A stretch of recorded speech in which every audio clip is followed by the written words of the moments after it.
Assalamualaikum warahmatullahi wabarakatuh. Halo teman-teman semua. Perkenalkan, kami dari kelompok 7 dalam mata kuliah menulis Universitas Indraprasta PGRI akan mempresentasikan materi yang berjudul Analisis Karangan Ilmiah. Sebelum memasuki materi, izinkan saya, Anissa Nuraini, ingin memperkenalkan anggota kelompok kami. Yang pertama ada Tiara Nur Oktaviani, kedua ada saya sendiri yaitu Anissa Nuraini, ketiga ada Jihan Rizky Saputra, dan yang terakhir ada Lutfiah Anissa Putri. Dalam karangan ilmiah, karangan merupakan suatu karya tulis hasil dari kegiatan seseorang untuk mengungkapkan gagasan dan menyampaikan melalui bahasa tulis kepada pembaca untuk dipahami. 5 jenis karangan yang umum dijumpai dalam keseharian adalah narasi, deskripsi, eksposisi, argumentasi, dan persuasi. Karangan dibedakan 3 jenis, yaitu karya non-ilmiah, semi-ilmiah, dan ilmiah. Karangan ilmiah adalah karangan yang dibuat berdasarkan cara yang sistematis dan memiliki ciri-ciri tertentu. Lalu, bagaimana membedakan satu sama lainnya? Nah, di presentasi kali ini akan dijelaskan hal yang berkaitan dengan karangan ilmiah. Saya akan menjelaskan tentang karangan ilmiah.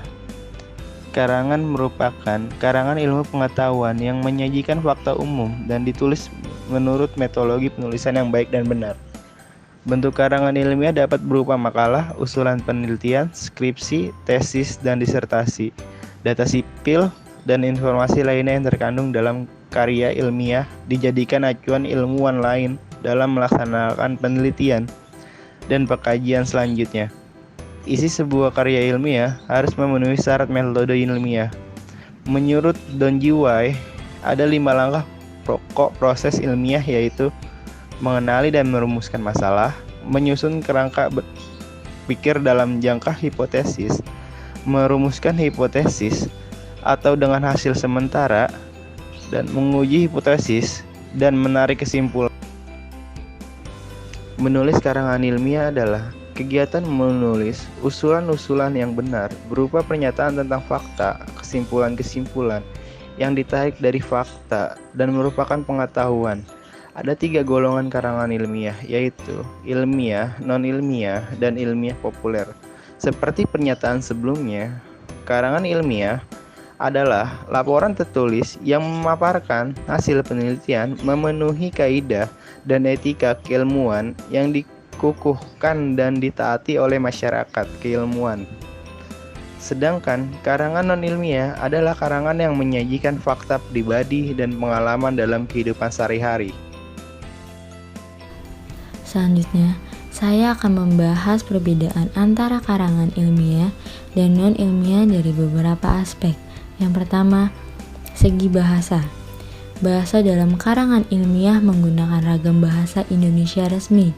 Ciri-cirinya menerapkan kesantunan ejaan, kesantunan diksi, kalimat, paragraf, menggunakan kata ganti pertama, menggunakan makna denotasi, menghindarkan pemakaian unsur bahasa kedaerahan, dan mengikuti konvensi penulisan karangan ilmiah.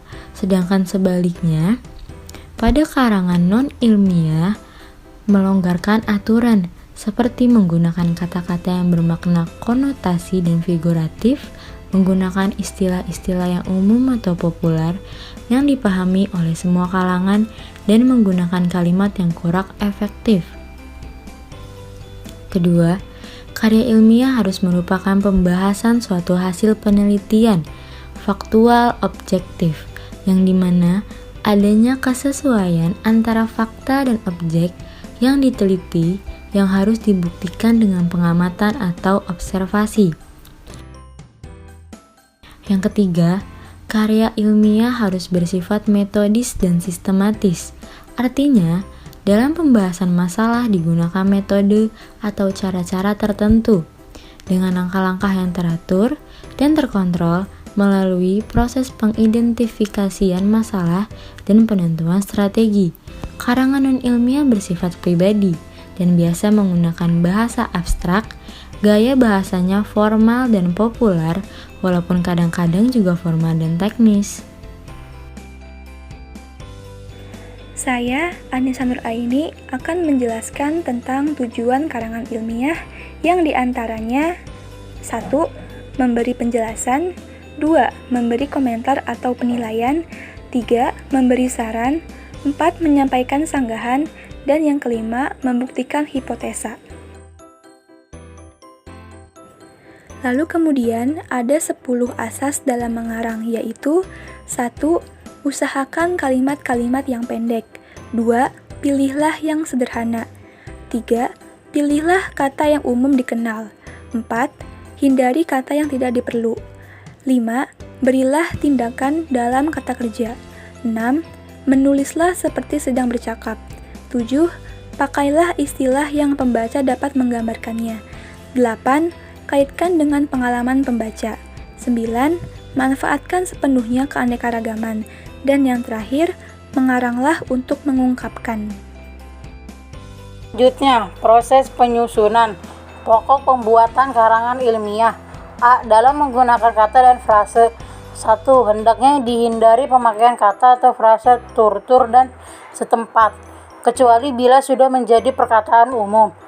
2. Hendaknya dihindari pemakaian kata atau frase yang telah mati. 3. Hendaknya kata atau frase yang bernilai rasa digunakan secara cermat sesuai dengan susunan dan tempatnya.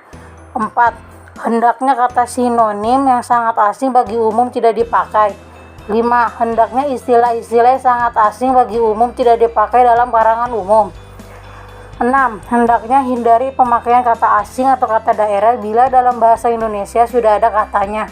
B. Dalam menyusun kalimat. 1. Gunakan kalimat pendek. 2. Gunakan bahasa biasa yang mudah dipahami, padat, dan kuat. 3. Gunakan bahasa tanpa kalimat majemuk. 4. Gunakan bahasa yang sederhana dan aktif. 5. Gunakan bahasa positif. Langkah-langkah pokok. Memilih sebuah pokok topik yang sesuai minat.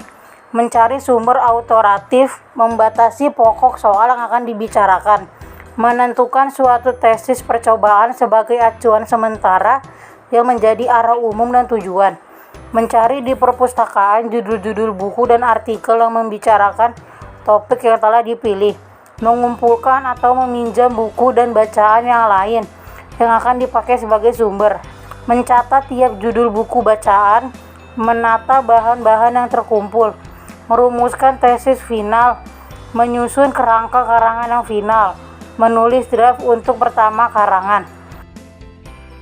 Penggunaan bahasa. Ragam bahasa merupakan variasi penggunaan bahasa.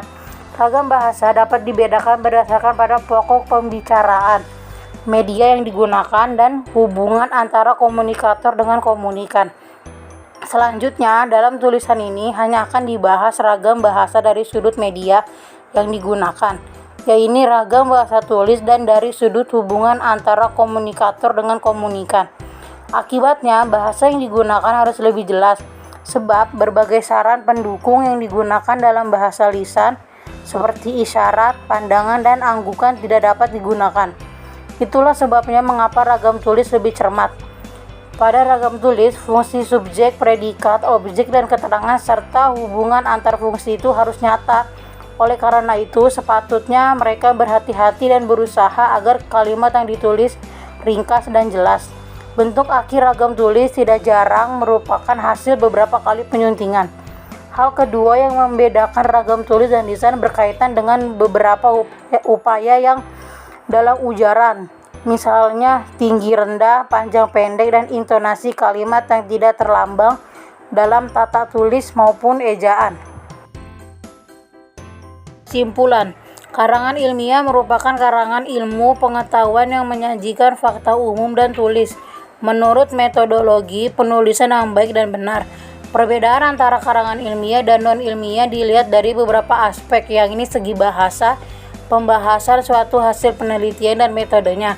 Analisis kesalahan teknik penulisan karangan ilmiah harus sesuai dengan kaidah yang berlaku dalam penulisan karangan ilmiah.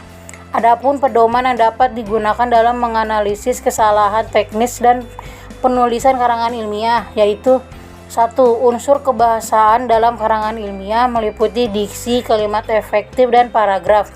2. Kaidah penulisan karangan ilmiah. Sekian pembahasan dari kelompok kami. Semoga dapat dimengerti. Kurang lebihnya mohon maaf. Wabillahi taufiq wal hidayah. Wassalamualaikum warahmatullahi wabarakatuh.